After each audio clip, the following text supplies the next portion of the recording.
Welcome back to another episode of Starting 502 Podcast on the State of Louisville Podcast Network. I am Jacob Lane. This is Alan Thomas, not the State of Louisville. He is part of the State of Louisville, but he is not named the State of Louisville. Although I will say, Alan, maybe we do go in on this whole change your name to State of Louisville for the marketing clicks. You know, I don't know. Maybe we do. We got a full episode tonight. Louisville SMU, big game over the weekend. Man, what a story to talk about there. Louisville's big comeback following a massive blowout to start that first half. Yeah. We're going to get into all the details of that, what we learned about this team, how that sticks moving forward. And then we'll talk a little bit about Notre Dame, who come to the KFC Center on Wednesday night of this week, a big home game for Louisville, and want to keep that momentum going. A lot going on around the program, a lot of exciting things, big win, as we mentioned, and we'll talk about the specifics of all of that. But how are you, man? How was your weekend? It was good. We're not necessarily snowed in anymore, and I'm starting to do the thing where I'm looking at the weather. I'm like, okay, negative, single digit, double digit. Like, where are the 40s and 50s? And if you really scoot past right now, if you go all the way to next Sunday or Monday, Super Bowl Sunday or Monday, looking at 40s and 50s, I think that's what it says on Google. I just go by Google. But yeah, I mean, I'm really looking forward to that day, right, when we can see the grass again. And I forgot what it looks like. I don't know what dirt looks like. I'm tired of worrying about having to not die in my driveway from falling and hitting my head on the steps or something. Yeah. Because you take one step out. I've kind of approached my driveway. We sit in a part of our neighborhood where there's just no direct sunlight. So even when it's sun out, people are getting some melting action. Ours still looks the same that it did last Monday during the heat of this. I mean, it's all snow and ice and all of that. But every time my first step, I mean, I'm close to just full wipeout. And so I've learned to just kind of glide. You just got to glide with it. Take that first step, let your, kind of almost like a boy band slide out. That was kind of the thing back in the day where we're all in a line, we're all doing the thing, and you don't know who's going to start, and then here I come, I'm sliding out, right? Pause. But that's what it's felt like trying to get out of the house this week. And I'll certainly tell you, man, I traveled this weekend down to Bowling Green. Right. And the roads weren't bad by any means, man. But between my wife coming down and then some things happening with my brother-in-law's basketball teams, man, just some treacherous car accidents this weekend. My wife and family are fine, but saw something happen on the highway heading into Bowling Green. It's just your worst nightmare type of thing in the snow. So man, it's no joke. Yeah. I'm ready to be done with this. And then I see these pileups in North Carolina.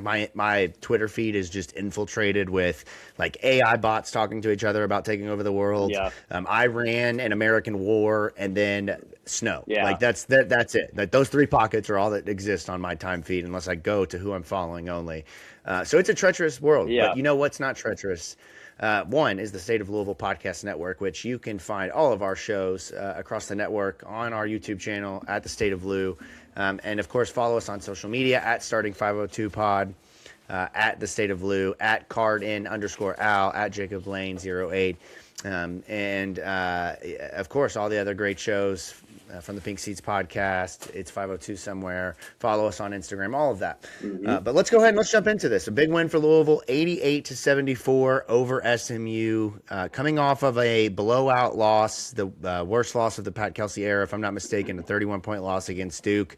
Against a dynamic scoring and playmaking team at SMU. Considering the start that Louisville had, this is a big win. Get to 15-6 overall, 5-4 in the conference. Probably going to fall out of the top 25 after the week that they've had.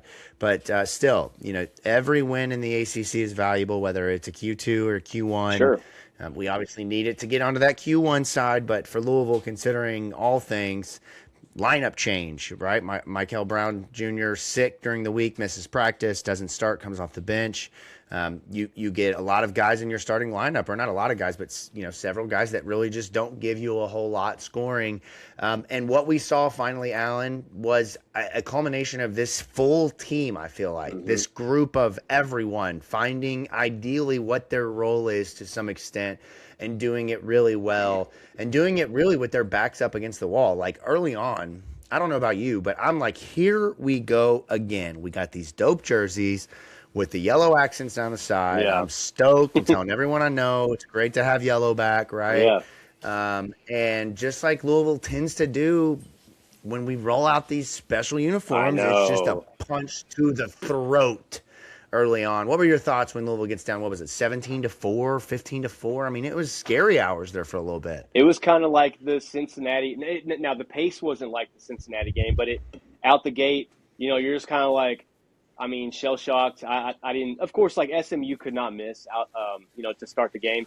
I think we went down like 15-4, something like that. But, like, I got to be honest with you, and the sentiment that I had just watching the game, how it started was – like, I was not afraid of, like, a blowout in this case because the pace favored us, and that's weird to say down 11.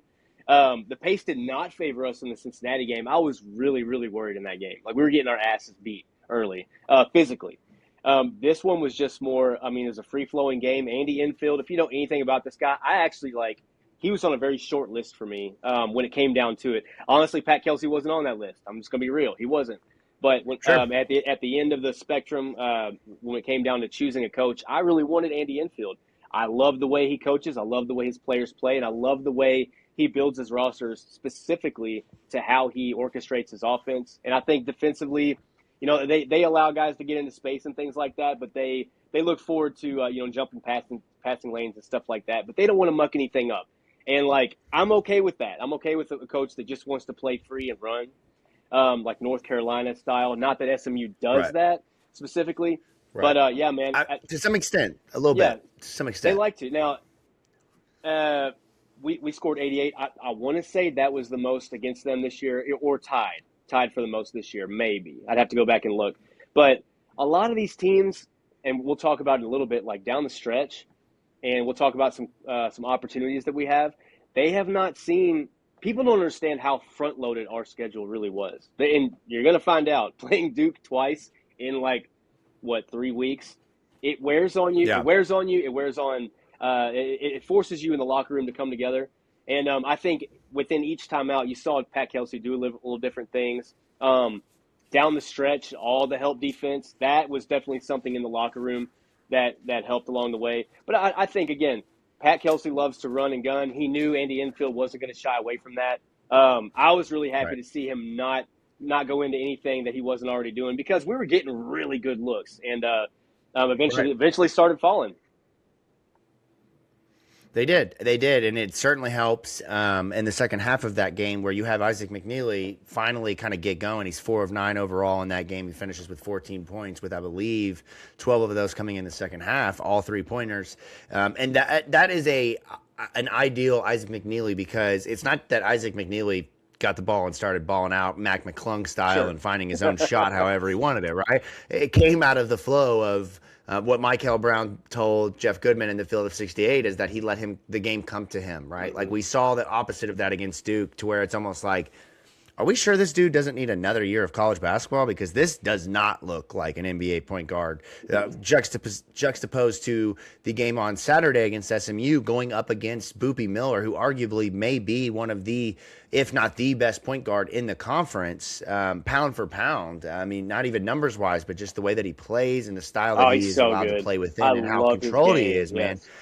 You know what, man? There's a lot of sins against Kenny Payne, but I will never forgive them not going harder at Boopy Miller when he went into the portal as a freshman at Central Michigan before he went back and then ultimately went in the next year and went to Wake Forest. Louisville had a chance at getting involved, or was involved to some degree. I don't know, exactly where that went, but that was a very good player that Mikel Brown Jr. and the guys went up against. And for them to, in the second half in particular, really find that rhythm and really be able to get flowing, I feel like it came out of, again, this group finding, and each of the guys within the group, for the most part, finding their role. Now, obviously, Ryan Conwell, most games, isn't going to score 12 points. He's going to score 18, 15, 20, 25, whatever the case is, right? But in this game, the opportunities were elsewhere, and he still rebounded the ball well in this one, had 4 rebounds. He had 3 assists. I believe only had 1 turnover. No turnovers in this one. Right. So that was a different version of Ryan Conwell, but it was a guy that was still engaged within the game even when his offense wasn't going the way that you wanted. And then you see kind of the lineup start to find its ability to evolve. And we talked about this and just shared a clip of this on our social the other day. What Khani Rooths brings to this team when he is at his best is game-changing. And there's multiple versions of Khani, right? Like you have the Preach. season opener Khani, the first 2 game Khani, where he's just I'm gonna get in there and pull up, and I'm getting to the basket and I'm dunking and I'm showing you the bag that I have, right? And I'm going 22 and 6 and 5, and I'm looking like a first round pick. And then obviously as Javon Hadley finds his role, and as Sananda Fru finds his role, and as other guys are kind of evolving, Khani goes back into this role of like, what am I? How do I contribute here? What is the best of my ability? He had a lot of 2-point game, 5-point games, 7-point games. But coming off of a 4-game absence with a pretty, what it sounded like an illness of some kind, like the flu, and if you've had the flu this season, you can attest to how bad it's been. Comes back off of that, has a double-double, 12 and 10. He had 6 and 7 in the second half. 6 and come on. I mean, like, what else can you ask for him? And it seems like maybe, Alan, the tides are turning on a different lineup potentially. And I don't know if that's going to be the case, but throughout this game, whether it was Kobe Rodgers playing, whether it was Khani Rooths playing, whether it was Aly Khalifa or Vangelis Zugris, Pat found ways to make a lot of these lineups work. I mean, that's what we've been asking for, right? Yeah. And the thing about Khani yesterday is that I think we find out like everybody, the biggest question is, what is his role? What is his, what does he contribute? In which ways does he contribute? Offensively, defensively, we know he can defend. He showed that against Kansas, against some other teams. I personally think, from what I saw yesterday, great seats, by the way, that one of our Twitter friends let me have.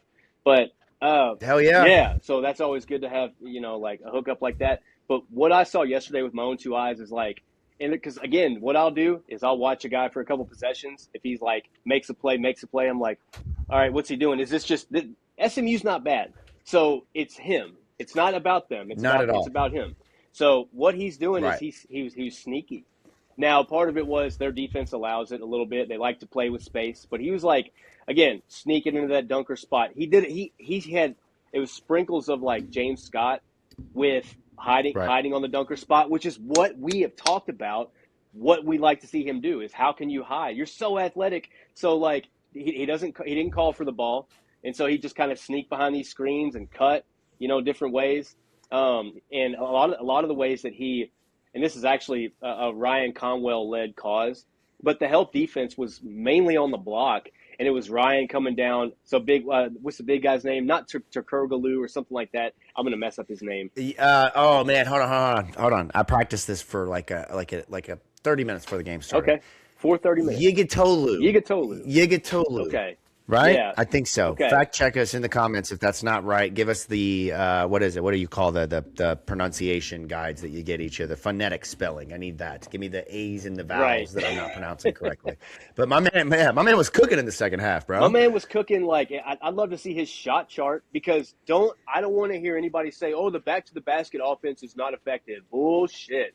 That dude was eating Sananda alive every time he touched the ball. And you know what? Credit to our coaching staff. They saw that. It became a trend.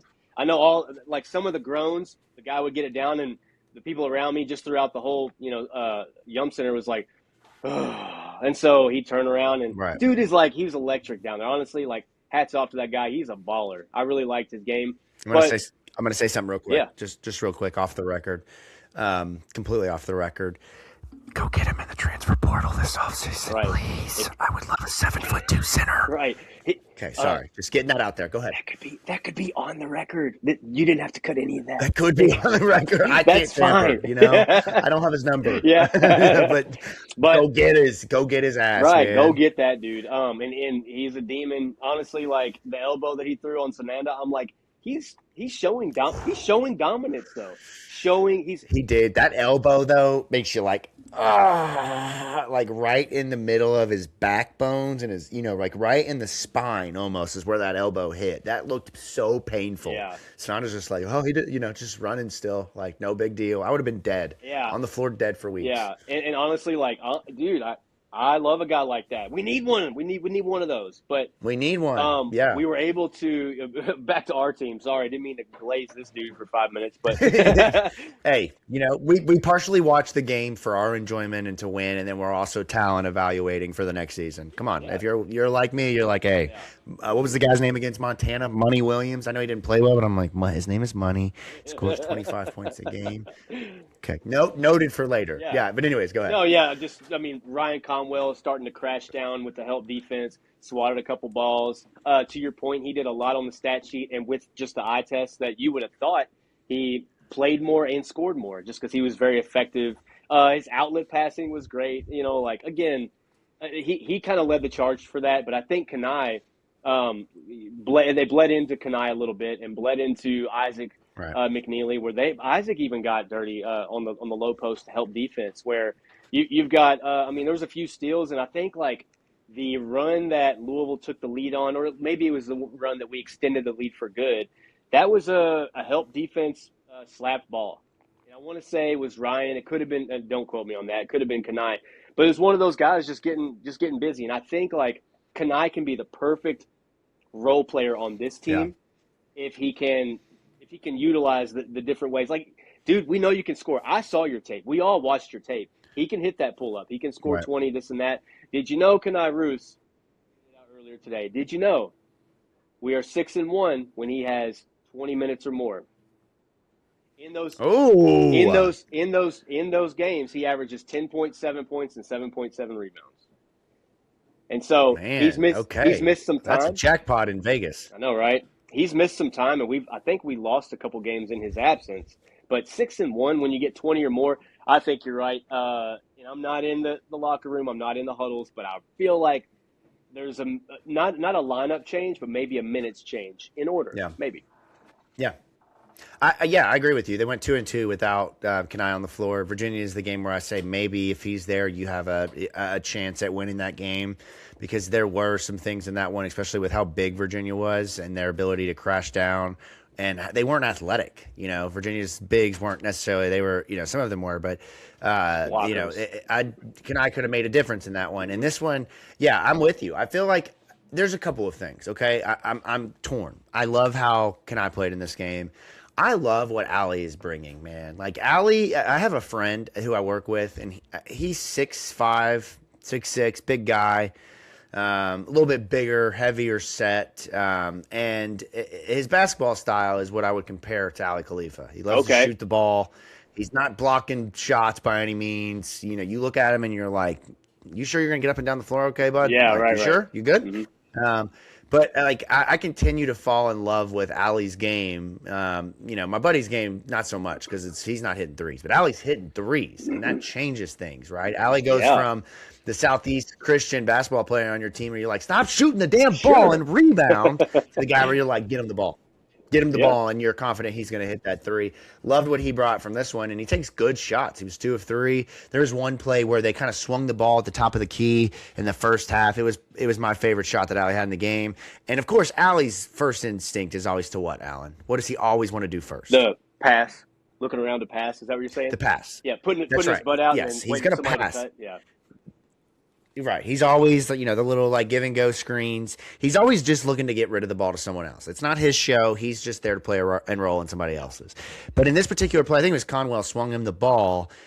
He didn't have it. He swung it back. Conwell kind of attacks down. They close in at about the elbow, and Conwell just kind of kicks the ball back. One of the guys pops out, and Aly kind of pump fakes like he's going to shoot. Mm-hmm. And the guy's like, no, he's not shooting. And he goes off to go to the next one, who I think might have been like McNeely or Woolley. And Aly just slingshots that bitch, just straight. It just goes in, and I'm just like, this dude, man. He has been a difference maker since Duke when he hit those 5 threes in the first half. This game changes what he brings you because of his ability to hit threes and stretch the floor while also passing the ball and moving the ball around. But the problem I had with this one, man, and it's the problem I've had for a little bit since ACC play, is, and there's certainly some games that are outliers where the play wasn't bad or it wasn't necessarily not something that bring up as somebody who didn't show up or whatever, but Sananda Fru has kind of disappeared from this team. And I don't know if it's the fact that they're playing guys at the 4 who do different things and change what he does at the 5. I don't know if it's the style of play against the Dukes and the, Patrick Mbongas and the Virginia Techs of, the Toby Luau's and the Armani Hansberrys, or, the Virginias with the Grunos and the 7 and Onyesa and the 7-footers. And I don't know what it is. But this is not the same Sananda Fru we saw against Boston College that went 19-13. This is not even the same Sananda Fru that we saw have 10 rebounds against Virginia Tech and a win. This inconsistency, while it allows for others to step up, and it's great because Khani stepped up, Aly stepped up. Now, Vangelis doesn't show in the stat sheet as stepping up, but he had his moments. Loved his minutes. And Javon Hadley certainly played well. Yeah, loved his minutes. I mean, everyone at this point is like, hey, that number 53 guy, like, he could play tight end or defensive end, but man, that's a nice screen and pass he had right there to Javon Hadley, So, but I don't know. What are your thoughts on Sananda Fru? Is it matchup? Is it was Yitoglu just Yitoglu? I think I pronounced it 8 different ways now. Was it a matchup problem for Fru? Like what is it, man? He just kind of shrinks sometimes in these games, and I don't know if it's that European nonchalant. I don't need to force it. It comes to me. Or if it's just that maybe, some matchups aren't just for him. What are your thoughts? I'm not even going to try to say that guy's name anymore. I'm just going to say this was a mismatch for him. Anybody that's bigger and more physical, that can get him, on their hip, he's done defensively. And honestly, Tennessee, all those guys, I forget what the big white dude's name is. He's money on the block. If you can't contest at 6, was he 6'10", 6'11"? If you can't contest, we don't have a guy that contests the ball on any of that, no shot block threat whatsoever. That's troublesome. But my theory is, and this may be wild, but it's just what I'm seeing. I think Pat Kelsey's very selective about who can do what offensively. And I think a lot of people would agree with that. That's not a hot take. But not at all. My gripe with it is Sananda Fru's his tape is partially, it's rebounds and little bunny putbacks, really soft touch putbacks. He has a really soft touch. Very few mid-range action at all. Very few passing, a few dunks, some in the lane, dunks on people, soft dunks. They're not powerhouse throwdowns. It's like this. Yeah, right. These are the dunks. Yeah. It's little finger taps on the rim. Yes. The alley-oop in the first play of the game where he just goes up and the guy doesn't want to – he's I don't want to hurt the rim. Yeah. Kenny tightened them so tight. I don't want to hurt them. So now, now I have to just kind of tap. Yeah. It's, if Khani was hey, slam that bitch, man. Right. Just, right. Give it, you're big enough. Just, you're up there. Go ahead. Yeah, you're up there. Exactly. Here's how I do it. Right. But on some of his tape, back to Fru, on some of his tape, he does have a few back to the basket. Now, they don't really do that in Europe that much, which is probably what attracted Kelsey the most, is that Fru is very mobile, when he can be in space. That's what Pat Kelsey likes to do. But he did have some back to the basket stuff where you're okay, I saw a few and I was okay, well, if Pat likes him, maybe we're going to do that this year. I don't know. And some of it was him stepping out and hitting threes on his mixtape. So fans fall in love with something like that, and they're this guy's kind of got a nice bag. He's got nice range. He can do this and this. And what did he shoot from 3? It was 30-something. That's not bad for a big. What? That's pretty hell yeah. And I'll take it. And in game, he gets the ball on the block, and it's dribble, panic, look around. And I don't think that's him. When he gets out for 3, they leave him open. He doesn't even look at the rim. I don't think that's him. I think the coaching, again, I'm not gonna rip apart the coaching staff. I have a few gripes. I'm not gonna do that on the podcast. I'll do it on Twitter if I have to. But we're not allowed. Seems like it would be opposite. Yeah, I know. Go ahead. I know. Go ahead. Yeah, well, you're right. Pull the takes out of there, right? But I say that and then I'm gonna kind of do it anyway. I'm gonna kind of just say it anyway. And then you're just gonna give it anyway. Yeah, I'm just gonna say it anyway because that's what my point leads to. But we see that if you're a high clip, highly confident team that can everybody's out here we're out here, everybody can shoot threes, we got this guy, and that's kind of the Pat Kelsey thing. They can shoot it from all over. Some guys aren't allowed to do certain things. When he gets it on the block, I'd love for him to just, I don't even care, dude, what's your move? I know you have a post move, put it on, let's throw it off the glass, bunny hook over the right shoulder, go left-handed, whatever you want to do, some kind of fade. I don't know if they'll get benched for that, but is there a fear going on with some of these guys. Like I seen Kobe slightly guarded, but like open enough where I've muttered the word shoot yesterday.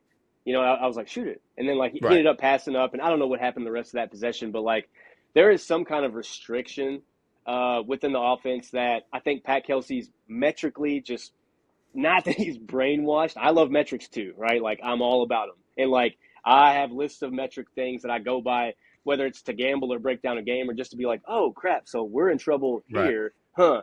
But I think he is almost a robot with it, to the point where he's like, nope, you don't shoot it at a clip that we like, and nobody's down there to rebound that's big enough because we play kind of small. So like you can't shoot that anymore. And so like I think there's a restriction on, if you're not Ryan Conwell, who has a greenest light in the world, or Mikel, who has almost as green from outside, I'm saying, as he does.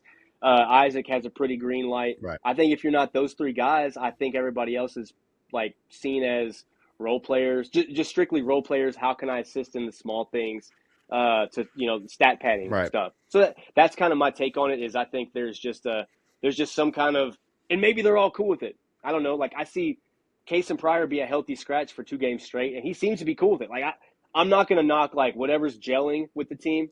It's just some of the stuff I look at it and I'm like, I wonder if he's good with that. I don't know. Like, I wondered if James Scott was good with, you get it in the medium, don't put a move on, try to kick it out. I wonder if that was part of his. I'm speculating, right? I have no idea. But that's just where my mind is. Sure. Yeah, I think that, of course, in any college student or basketball player's head, being out of the rotation is going to make you think like, no, that's not the right move because I'm better and I can do X, Y, and Z. And I think that finally, Pat's figured out the rotation, and it'll continue to shrink to some degree as the season goes along and as you have to tighten things up and play the guys that, are your core guys and then the matchup guys. But I think in this game, considering now, certainly to start, the defense was putrid. Louisville has this inability at times to focus on three-point shooters. They just, in short possessions, long possessions, you just constantly see them just kind of gradually just kind of like find their way into the elbow free throw line area and then get lost on the closeout. And that's where you saw Corey Washington, you saw BJ Edwards, Boopy Miller, and Jaron Perry really get going, or Jaron Pierre really get going early. Yeah. And you combined that with a slow start offensively, and then when Mikel does come in, he turns the ball over 4 times in a matter of 4 or 5 minutes. It certainly kind of shoots you in the foot. But what I really valued in this game was their ability to dig in and their ability to really force Boopy Miller to kind of be everything, because in this game they took away Jaron Pierre, who has been one of their best players all season long, was a fantastic acquisition in the transfer portal from Jacksonville State. Nice, yeah. Was a guy that I thought could be all first team, really nice offensive player. And you hold him to 3 for 11 in this game and 1 for 4 from behind the 3-point line. Really take him out of his element. -7 in the box score. And then you look at BJ Edwards, who again has been, these guys are all averaging kind of like 12 to 18 points a game. Corey Washington, they all are in double figures, but they're all in plus minus. And it's because they're all being forced as you're sped up and as Louisville starts to get the pace going. And Louisville was moving the ball well, getting the ball inside, which was the difference in this game. I mean, I know this sounds crazy, man, but I would love to see the statistics of when Louisville is when Louisville hits more than 15 layups in a game and they're 85% on those layups or more. I bet you they're undefeated on the season or close to it. It's a completely different game when Louisville doesn't just go threes only and they get twos involved. And I thought in this one, after SMU really got going off of the three-pointer, Louisville locked in. They didn't panic. They didn't start, outside of Mikel there for that stretch. They locked in and they all found their role within this team outside of a couple of guys.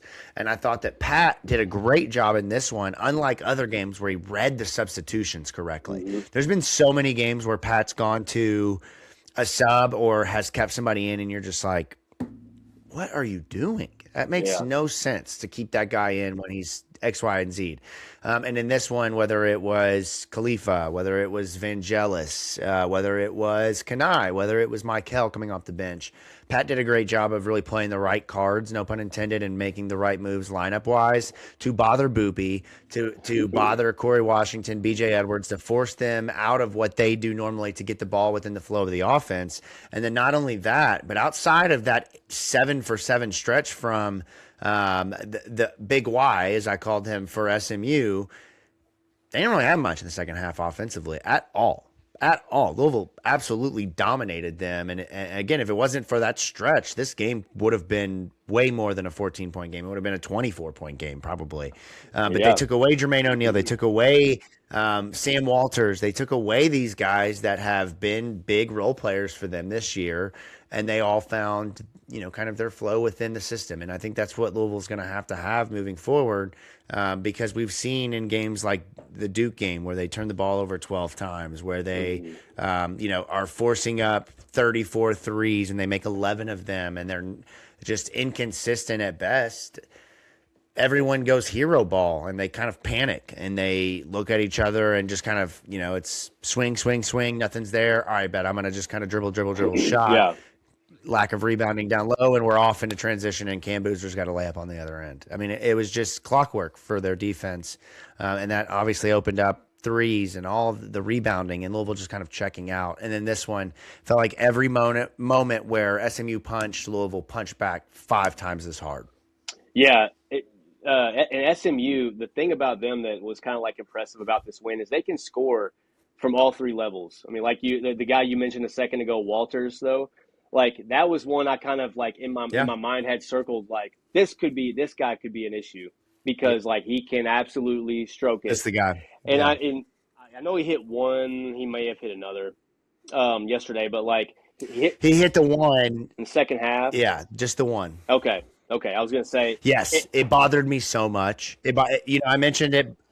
Before, the kind of drifting away and getting like just kind of sucked into the flow of the offense. It was Khani, and then and Sam hit a shot with Khani right in his face, but it was just like drift. Oh shit! And then it's just like back out with a hand nip, and he hit the shot. Good kudos to him, but it bugged the shit out of me. Yeah, they can rock you to sleep with it.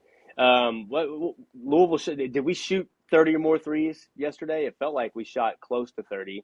Was it 30 or more? Because that's a stat, too, when they shoot 30 or more. 25. Oh, no, sorry, that's SMU. Sorry, hold on. 35 okay. Threes, 10 of 35 from this one. That's interesting, right? That's interesting. I wasn't expecting that. You're telling me this for the first time. Yes. It's like, but certain. But in the Duke game, we were what? Yeah, right, exactly. 7 of 34, 7 of 35 or something like that. Like this one, 10 of 35. I think what you're saying. 11 of 34. Wow. And so, like, yeah, I mean, the difference is, like, how do you, again, like SMU, they didn't pressure the ball out high and they didn't pack the paint. 2 things that Duke did at different times. Dude, Shire, he has lightning in a bottle right now. I don't know if the game's going to evolve or change or go back, but right now he's playing defensively, he plays every single angle. Like, I'm not going to go, like, into a Duke retroactive, like, here's what they did well. We all heard about that. All I'm saying is Andy Andy Enfield would rather just loosen everything up, run and gun. If you get out on a run, we're going to meet you at the rim, on the other end. Like, let's get a block and then let's go. Like, block you off the backboard or, stifle a fast break or something like that. But, I mean, like, again, back to roots, right? How can we be creative on offense? How can we be sneaky? There is a thing that I read, it's like it was about a month ago, I guess, where it was like a snippet. It might have been Eric Crawford or something like that. Don't quote me. But it was where Pat Kelsey was talking about, they were talking to Isaac McNeely. And he's like, he says PK is kind of like, some stuff is not like, we have our sets and like, we love our set plays, but sometimes in the flow of the game, we're not going to say, all right, run this. And you guys say, okay, well, you come over here. All right, let's run it. And you go that, like, you can't really do that in the middle of a game if you want to go fast, especially. So one thing that Isaac said was that Pat kind of lets them have a longer leash and lets them play with more freedom and more creativity than most coaches do, like where you're not looking over to the sideline. You don't need to. Right. Pat and some of the assistants might holler like, oh, hey, so-and-so, you cut here. Like they all have their, like Siva might be hollering at, Ryan or something, or Mikel or something like that. Hey, you need to be here, whatever. But I thought yesterday Right. Maybe it was a sample size that won't be relevant in the future, but I thought that just talking about Khani Rooths, there was that play where it was a fast break. Mikel he was just trotting the ball up. Khani sprinted down the floor, right? He had his man is like a receiver and a cornerback, but he had his man beat right on the foot, and Mikel threw that thing up there, and I stood up out of my seat because I thought he was going to cram that thing. He went up there, and it's like just to me that was such a great. And we talked about Mikel's turnovers, and I thought that might become one. But the way Khani went up, I'm like, that is chemistry right there. Where that's a point guard that can throw a dot, and he knows this guy can go get it. He may be the only one on the team that can go get that.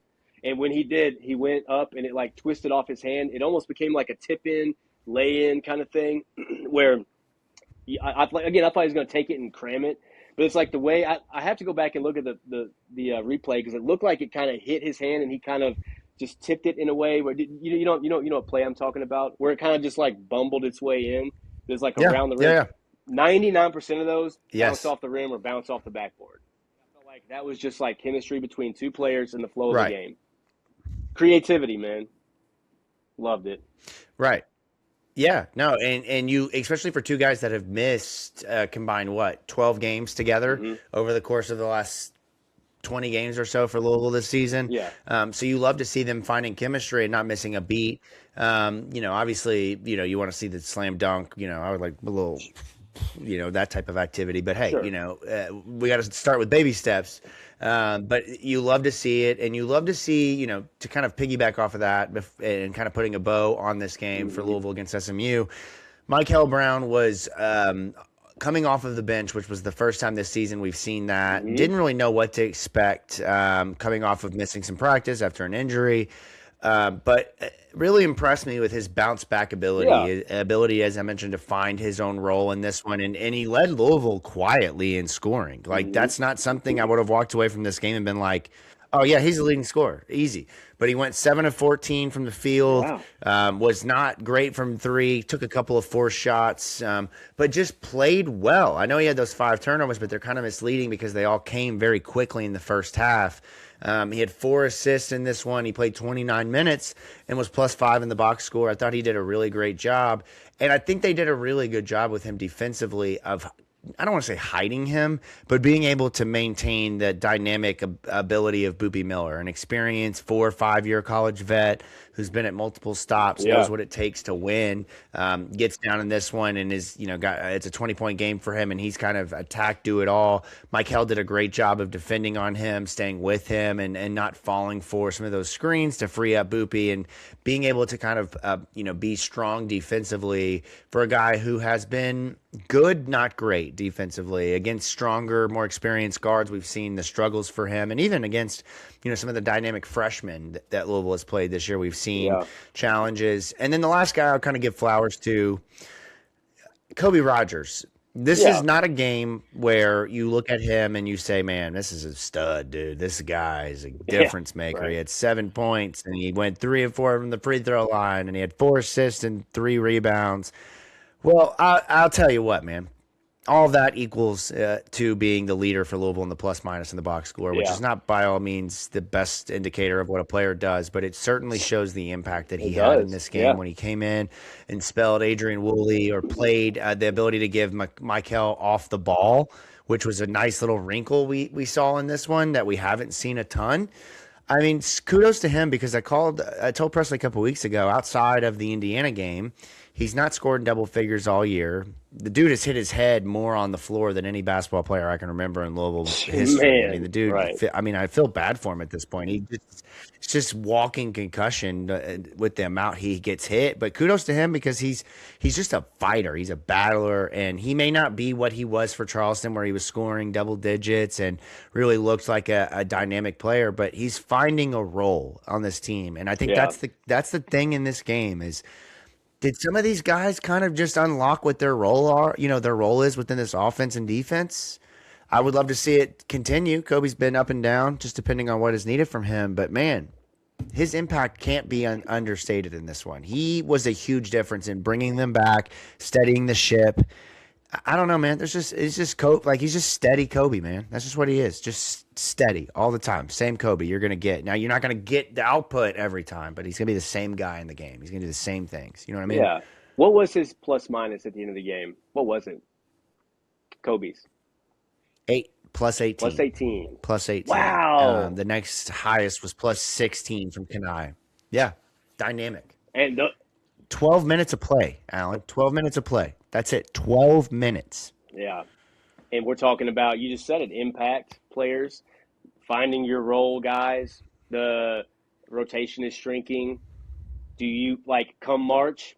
I mean, I bet if you ask Pat Kelsey, he's still thinking championship. I mean, like, hey, man, in the net rankings, I know that I fucking hate the net rankings from last year. Like, don't even get me started, right? But it's in the net rankings, we've been top 24. We've been in the top 20 consistently all year since they started.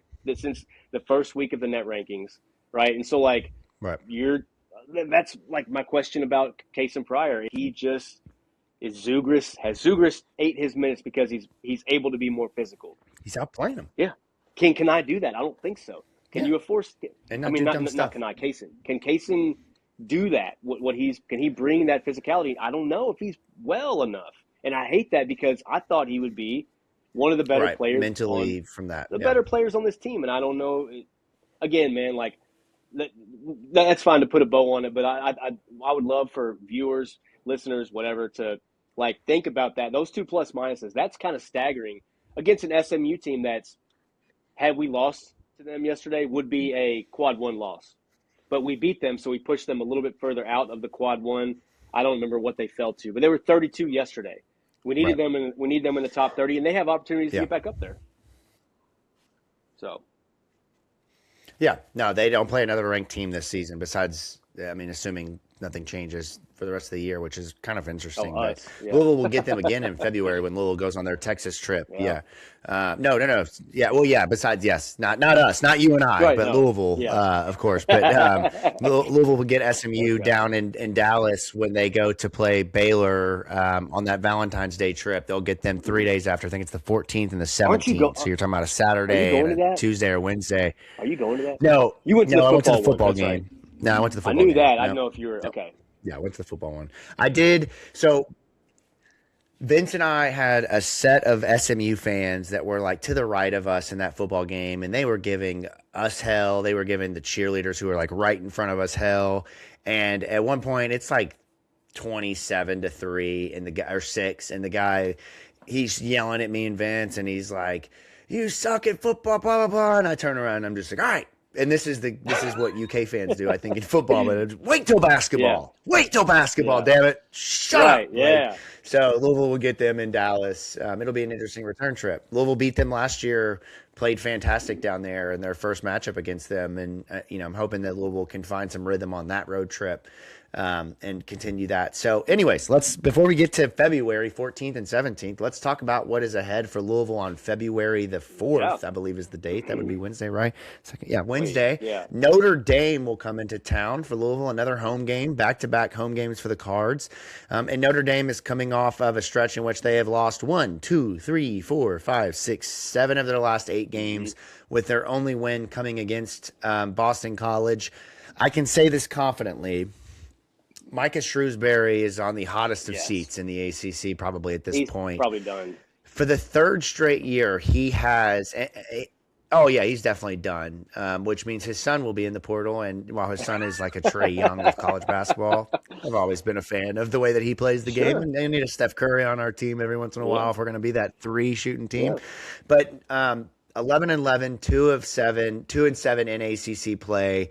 You saw Shrewsberry a couple weeks ago. I think it was against Virginia, try to maul a referee. I mean, it's bad there. It's as bad as it gets. But he has, outside of Marcus Burton, who has been injured since early in the season against, I believe it was TCU, or that may not be right. TCU early in the season, he got hurt and has not played. That was December 5th. Yeah, they have a dynamic backcourt, and Marcus Burton, and then they have a true freshman who has come in this season and been an absolute revelation for them, a guy that you can absolutely count to being in the transfer portal. And Jalen, I'm assuming is Haralson, 6'7" guard forward, who has been their leading scorer since Marcus Burton went out, and is also I believe their leading passer, if I'm not mistaken, and rebounder. He's been dynamic for them. Or sorry, leading in assists. He's second in rebounds. He's been dynamic for them. Has really kind of helped them in these games where they've kept it close, like the Virginias where they went into, I believe it was 3 overtimes, and some of the other matchups that they've played. He has been able to kind of steady the ship for them, find offense, get them going. They have a couple of other weapons, a transfer that's come in from Northern Arizona, and Carson Tout, who is their leading rebounder. He's been double figures in rebounds just about most games this season for them. So you're seeing a team that has pieces, right?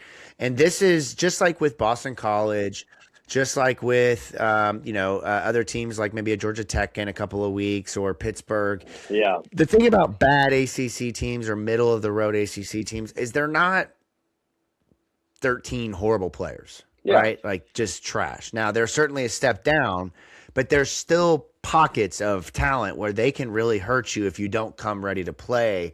And this is a team that can shoot the ball. Obviously, we know Braeden Shrewsberry loves. There's not a 3-pointer he hasn't seen that he doesn't like. Right. We know, as I mentioned, Haralson is a multi-level scorer. He can play make.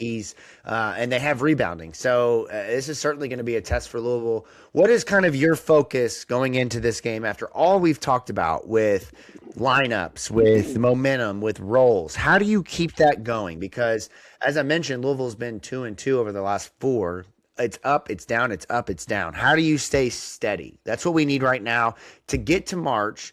The teams that win are peaking. How do we start to peak here, Alan, with Notre Dame coming to town on Wednesday night? Well, it's a great question. And the last time that we sat on a podcast, and we even said out loud, we said we're not going to overlook this Stanford team, right? And we were like, I don't see any issue, with us. And then Stanford on the road on the West Coast, put us in a body bag pretty quickly, like throughout, slowly. It was a slow death, Chinese torture, 1,000 cuts kind of thing.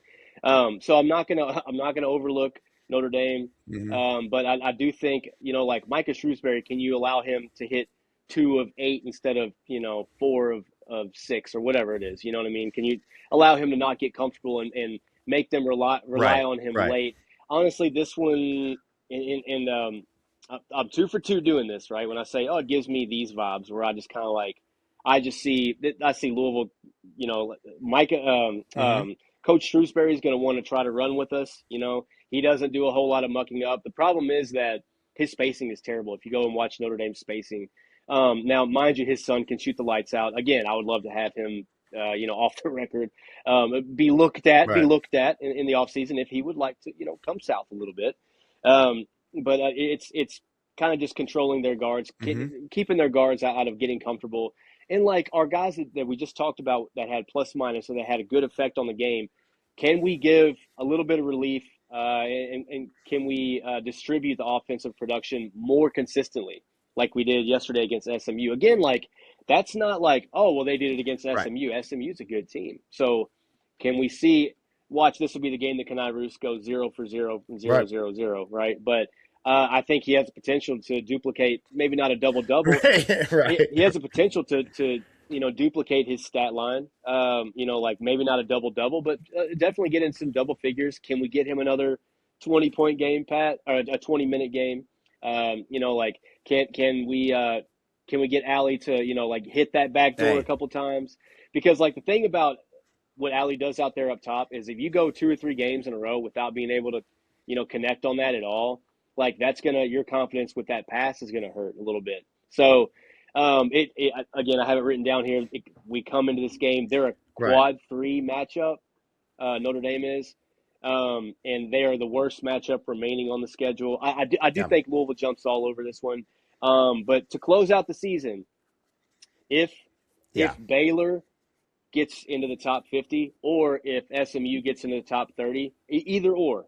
Louisville has 6 quad one opportunities out of the final 8 games. Now, if they both get in, then we potentially have 7, right? But like this is a quad 3, what you're looking at right now. But like I said, like SMU doing their part. Notre Dame, I mean, you have to go win this game. I think we're going to win fairly handily, but you have to go take care of business at home. I'm not even saying go take care of it. You have them at home. So that's my thing is just build off this pace. Yeah, you're bringing them to you. Yeah, no doubt. And I mean, you look at this team, and again, you talk about the ability to score the basketball. That's certainly not something that they struggle with. They have guys that can put the ball on the hoop. They've got 4 players active that are shooting 30+%. They've got a 40+% three-point shooter in Braeden Shrewsberry. So they certainly can hurt you. But where they struggle, man, is keeping control of the rock. They will give the sugar up like your next door neighbor in the South, man. They will share it with everyone, and typically with the wrong team.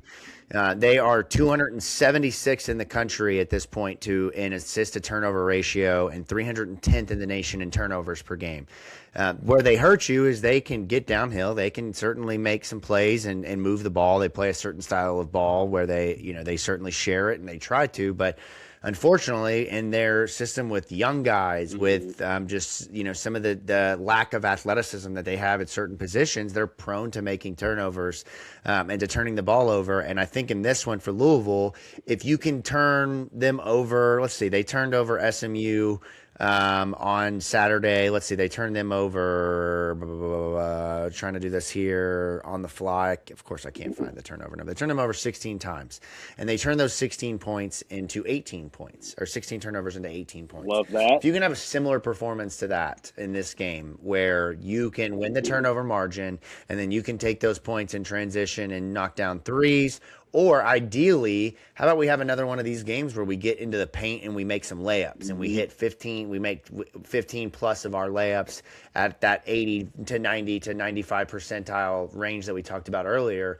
I think that's the recipe in this one. I see this being a 25 plus point blowout if Louisville does everything right. I know that's a steep number there, but and maybe it's foolish of me, okay? This is where we Louisville fans, we ride this wave where it's just up with our emotions, down with our emotions. But that Duke loss came with a price. It came with a price of national embarrassment. It came with the price of questioning Pat Kelsey locally. Pat was already pissed off. Pat's been pissed off since the beginning of the season. The Eric Crawford comments in the freaking opening press conference of the year showed you we had a different Pat at the mic. Sure. It's a different time. The honeymoon is over, right? And I think that Duke game shook them in a way where I don't want to say that they thought, oh, we're not invincible or whatever. I think they knew that because they lost to Stanford. They've lost to teams this year that they had no business losing to. But I think maybe, just maybe, that 31-point victor or loss has gotten their attention.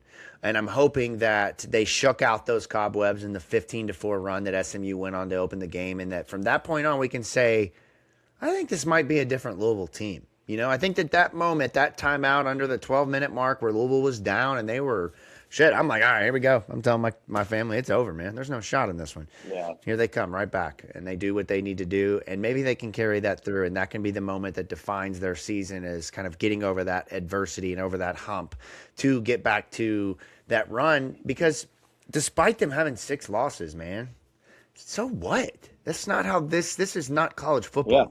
That is not the season. There is still a lot of opportunities to go into a higher seed, and there's opportunities to fall into a lower seed. So a lot of basketball to be played, and you got to take it one game at a time. And as I mentioned, Notre Dame has got Shrewsberry. They've got Jalen Haralson. They've got Carson Tout. They've got Cole Serto. They've got guys that can score the basketball and they can hurt you. But come in, focus, lock it in, and continue that momentum. And you carry that into a stretch of games where it starts to pick back up. We're headed towards that kind of acceleration in the season and the schedule. And that's good, but it's a challenge, right? Because you can lose those games too, and you can also kind of see your seed fall to a place where you don't want it to be. So, biggest storyline, what are your thoughts or closing? Kind of help us kind of tie this up on Notre Dame and what fans can expect Wednesday night. Yeah, I mean, Same thing as you said, pretty much. I mean, I expect Louisville to run away with this one. I'm not going to say that like officially, like stamping it with my chest out, because again, like things like the Stanford game happen, and this is why I'll keep it on me. Has whatever PTSD when it comes to the roller coaster ride that we're all familiar with since 2017, whenever that was, right? So, but I'll just say like the Notre Dame game, like it doesn't give me, it's somewhere in between Cal vibes and Pittsburgh on the road vibes, right? Where I'm like, I think Louisville could handily, you could win this game by 30, you could win this game by 40, or like Notre Dame could hit a flurry late, you could win it by 15. You know what I mean? Like, I think the pace, once again, the pace favors us, just like it favored us yesterday. So I'm not entirely worried.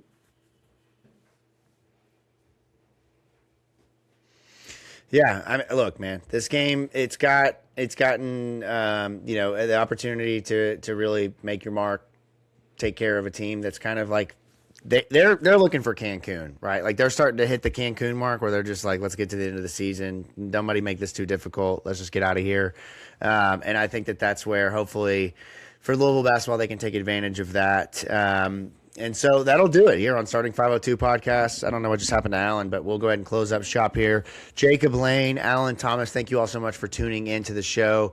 We've got a lot of basketball left over the coming weeks. We'll be out at main event for the North Carolina game here in the month of February. Much more to come for pre and post game. So stay locked in on the State of Louisville. Subscribe to the YouTube channel at the State of Lou, and be sure to follow us on Twitter, Instagram, TikTok, everywhere you get your socials from.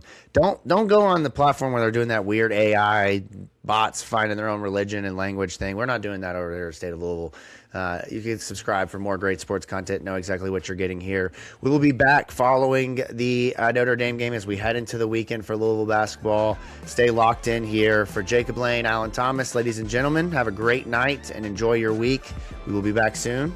And until then, go Cards.